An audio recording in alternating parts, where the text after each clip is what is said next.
Hi, JB! Ako si Pauline. Ako yung mag-aalaga sa'yo ngayon. Ako yung private nurse mo. Miss Pa, Bakit? si JB kasi hindi siya nakakapagsalita. Ah, Ano ba yan, JB? Araw-araw na lang ganito, nakakapagod na! Nakakairita na! Pinapakain kita, di ba? Bakit ayaw mo kumain? Sinong gusto mo magpakain sa'yo? Wala naman iba, di ba? Ako lang. Kumain ka. Kumain ka. Ibuka mo yung bibig mo. Ibuka mo. Ma'am, ako na lang po magpapakain kay JB. Ako na po bahala siya.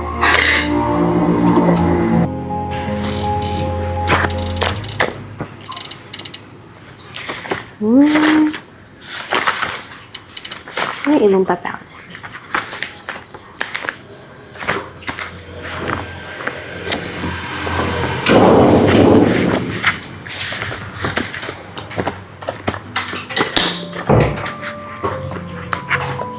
Oh my god!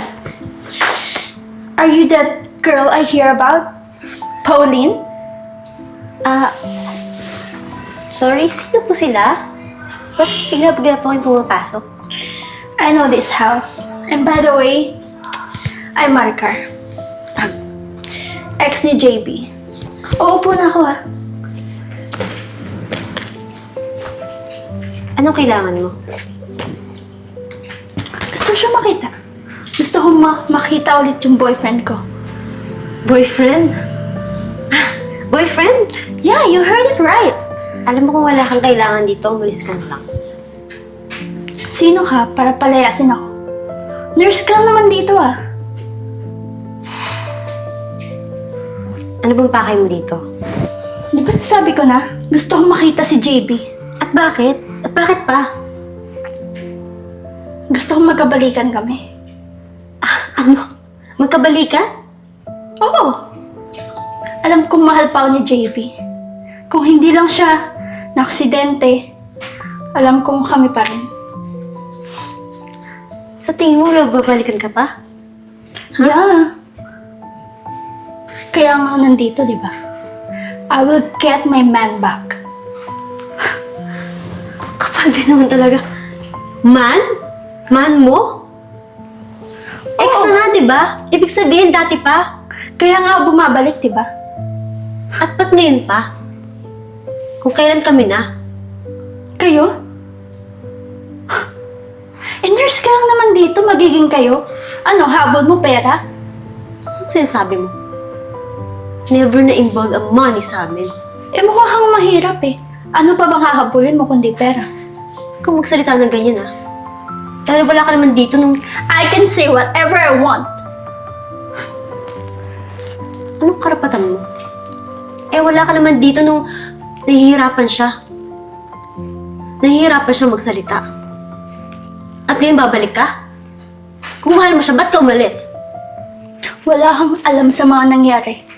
At kakapasok mo pa lang sa eksena. Kung makapagsalita ka, kala mo tagal-tagal mo na sa buhay ni JB. Kapal din ang mukha mo, no? Nurse ka nga lang eh. Tapos, papangarapin mo pang maging girlfriend niya. Like, kayo? Hindi ka papatulan nun. Kahit ganun yun, may standards naman yun.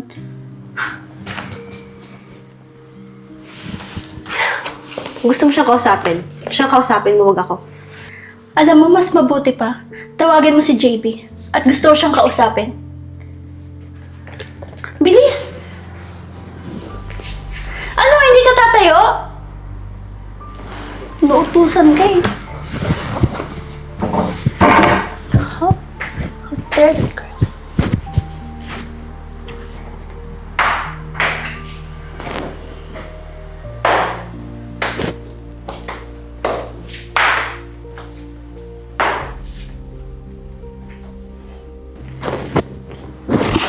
Oh, Maricar. Tita, long time no see, tita. Bakit nandito ka? Gusto ko lang pong bisitahin yung anak niyo. Alam niyo naman po kung gaano kamahal yun.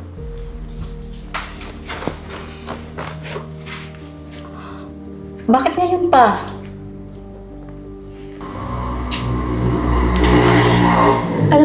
tita, hindi basta-basta yung mga business namin sa US. Kaya ngayon lang ako nakabalik. Maricar, bakit ngayon pa? Kung kailan okay na si JB? Bakit tita? Hindi na ba kami pwede? Alam mo kasi, masaya na siya ngayon. Huwag mo nang guluhin. Masaya? Dun sa nurse na yun? Eh mukhang pera lang yung habol nun sa inyo eh. Sabagay, wala nga pala kayong pera. Alam mo, kung ang tinutukoy mo dito ay yung utang ko sa tatay mo, bigyan mo ko ng panahon. Mababayaran ko rin yan. Tita, anong panahon? 5 years na yun. Hindi nyo pa rin nababayaran. Alam mo naman, gipit kami eh. At saka ginamit ko yun sa therapy ni JB. Gipit. Sa business, tita, walang gipit-gipit. Pag may utang ka, bayaran mo. Saka, nakakaya naman kay daddy, no? Papatagalin nyo pa ba? Tsaka diba Maricar, napag-usapan na natin to? Ha? Yan lang ba talaga yung ipinunta mo dito? Hindi, tita. Ganito na lang. Kaya kong kausapin si daddy na kahit hindi niya nabayaran yung utang, pero may isa lang ang request. Ano yun? Tulungan mo kaming magkabalikan ni JB. Si JB? Opo, alam niyo namang mahal na mahal ko yun eh, di ba? Hindi ganun kadali yun, Maricar. Eh tita, kung hindi niyo kaya, mag-request na ako kay daddy ng demand letter. Alam mo bang si JB, ang tagal niyang nakoma? Tapos babalik ka dito? Nang ganun-ganun na lang? Sasabihin mo? Gusto mo magkabalikan kayo? Eh bakit tita?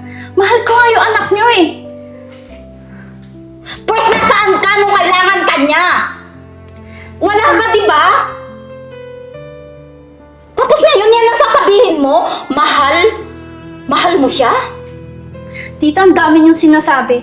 Kung hindi niyo kayang tumulong para magkabalikan kami, lahat ng to, yung bahay na to, papabawi ko kay daddy.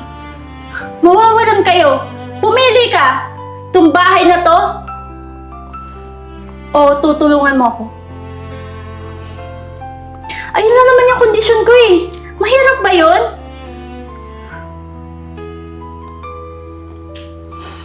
Sa ibang paraan, Maricar, huwag ang anak ko. Tita, walang ibang paraan. Kung hindi kayo makakapagbayad, mamili ka. Ibibigay mo sa akin si JB ulit. O titira kayo sa lansangan. Pag-isipan mo, tita. Babalik ako. At pagbalik ko, kailangan ng sagot.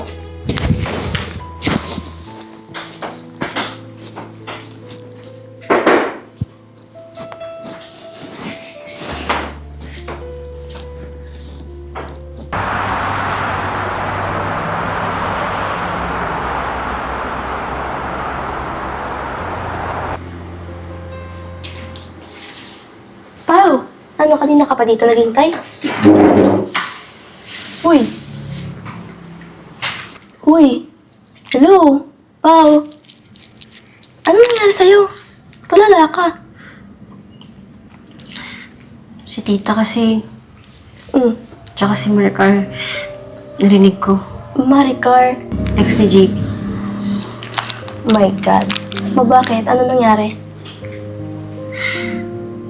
No kasi, ginagamit ni Maricar yung utang ni tita para makuha si JB. Utang? Alam mo ano pang masakit dun? Ang habol niya, ang hinihingi niya si JB. Hindi yung pera. Grabe. Ganun kalala. Hindi ko nga alam gagawin ko eh.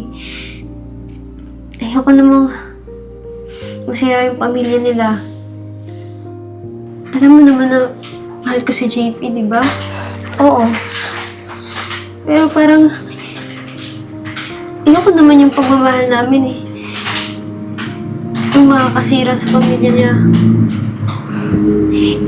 Piling ko kasalanan ko yun eh. Kasalanan ko, kung wala ako dito, hindi siya babalik dito. Hindi babalik si Maricar. Hindi Teka, ano naging problema mo? Eh siya ngayon bumalik. Matagal na silang hiwalay na, di ba? Pero Siya yung problema. anong laban ko dun, Marie? Siya yung ex. May pinagsamahan na sila. Ako ito, bago pa lang. Yun na nga eh. Ex nga siya. Hindi na importante yon kasi past na yon. Ang importante, yung present, ngayon. Kayo. Kaya doon ka mag-focus. Okay ba? Naintindihan mo ba? Mas mahalaga pa rin yung utang. Di ba? Mas mabuti pa yatang umalis na lang ako. Teka, aalis ka. Saan? Nang hindi ka man lumalaban? Paano kayo paglalaban kung yung ganito yung pag-ibig eh? Hadlang sa pamilya. Ayoko naman na ganun yung sitwasyon namin ni JB. Mas mabuti pa unahin muna nilang ayusin yung pamilya nila kaysa makisali pa ako, maging hadlang pa ako. Ako na lang aalis. Ang hirap naman ng ganyan. May point ka naman. Kaso, malaking sakripisyo yan. Aalis ka, iiwan mo na lang siya.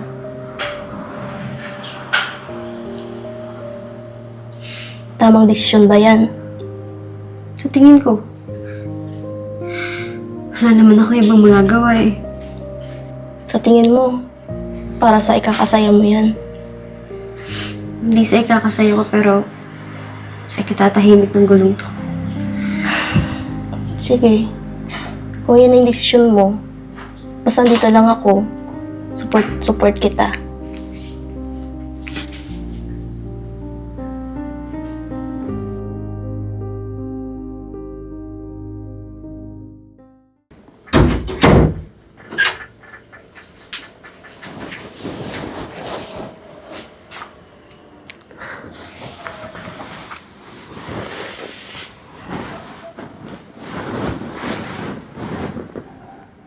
Tulog ka na. Mas mabuti pa nga sigurong ganito. Hindi mo marinig ang lahat na hindi mo alam. Hindi ko na tinatanong kung Alam mo, JB, hindi ko gusto umalis eh. Gusto ko matili dito. Walang kasiguruhan. Pero Bawat akbang natin ayoko maging dahilan ng pagkasira ng pamilya mo eh. Ikaw pa rin ang tahanan ko, sinta. Kaya ako na lang yung magde-decide. At kahit ilang Ako na lang yung aalis. mong sabihin hindi tayo Kasi alam ko naman, na bumubulong. pag pinalam ko pa sa'yo, pigilan mo rin ako. Alam kong sa dulo tayo, Alam mo, di man ngayon, ikaw ang di man sa pinakamagandang mundo nangyari mo. sa buhay ko. Kahit ako na lang ang nagkakaramdam, puso Wala di lang. napapagod, umaasa. Kailangan ko umalis. Kung hindi ka para dito, Para sa'yo. baka sa ibang panahon, ibang iyong Para sa pamilya mo. di man sa mundo mo, pero sa mundo ko, tayo pa rin. Mahal kita, JB, kasi dahil mahal kita, Pinipilit aalis ako. kong tanggapin na may buhay kang hiwalay sa'kin. Pero tuwing ipipikit ko ang mata, ikaw pa rin ang katabi ko sa gising. Nakakatawa, nakakapagod, pero di ko kayang itapon yung paniniwalang kahit paano makikita rin.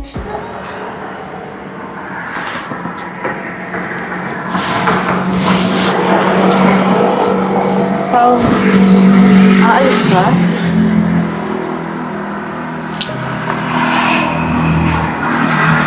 Opo, tite.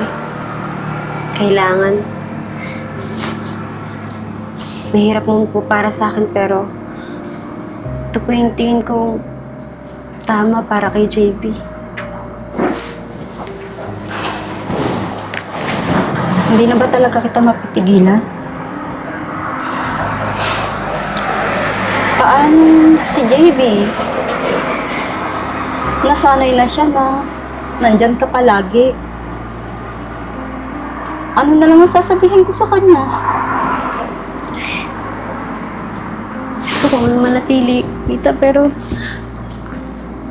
alam ko na kasi yung mangyayari eh. Ako naman talaga yung dahilan bakit bumalik yung ex niya. Ako na lang po yung mag-a-adjust. Alam mo, Pao, hindi naman talaga ikaw ang problema. Kundi ako. May utang ako sa kanya na ang gusto niyang kapalit ay si JB. Pero kailangan niyo pa rin mamili, tita, di ba? Yun lang naman yung solusyon eh. Si JB naman yung gusto niya eh. Kaya okay lang, tita. Ako na yung papaubaya. Alam mo, Pao, kung may magagawa lang sana ako, hindi kita hahayaang umalis.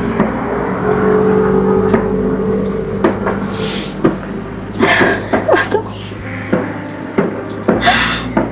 masyadong malaki yung utak namin sa kanya. Hindi ko alam kung paano ko yun mababayaran. Tita, iniisipin niyo. Ako na nga lang gagawa ng paraan, di ba? Naiintindihan ko naman yung sitwasyon niyo. Kay JB, yun na lang po sanang banggitin sa kanya na umalis ako ngayon. Ayokong masaktan siya, mapilitan siya. Ayoko maipis siya sa ganitong sitwasyon na ay, ako na lang. Huwag siya. Pao, hindi porke pinapayagan kitang umalis, eh pinagkakatiwala ko na si JB kay Maricar. Hindi ganun. Gagawa ako ng paraan para matapos ang problemang ito. Masakit para sa akin ang makita kang umalis. Pero gagawa ako ng paraan, ha? Ako, tita. Mag-iingat ka dun, ha?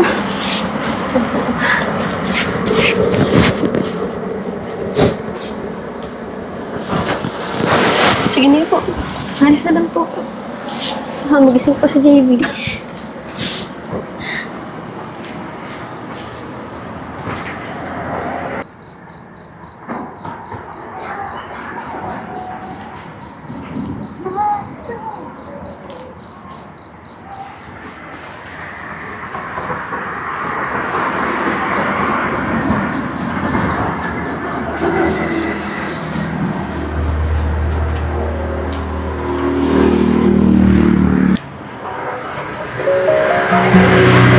JB?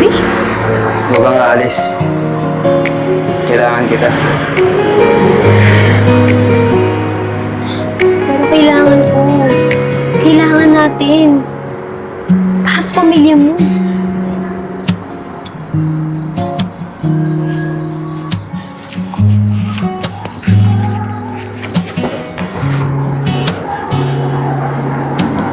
Huwag mo narinig. Sa mundo ko, ikaw pa rin.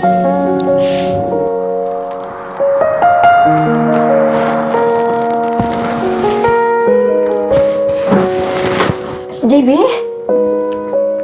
Gising ka na, anak! JB!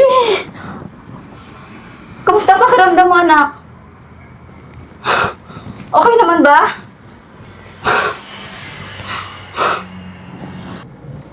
Saan si Pauline? Ha?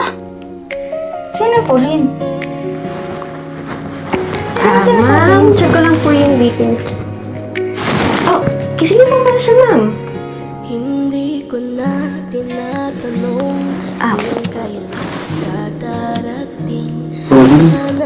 akong nandito habang ikaw ay lumalayo rin. Walang kasiguruhan, bawat akbang natin magkaiba. Pero bakit sa puso ko, ikaw pa rin ang tahanan?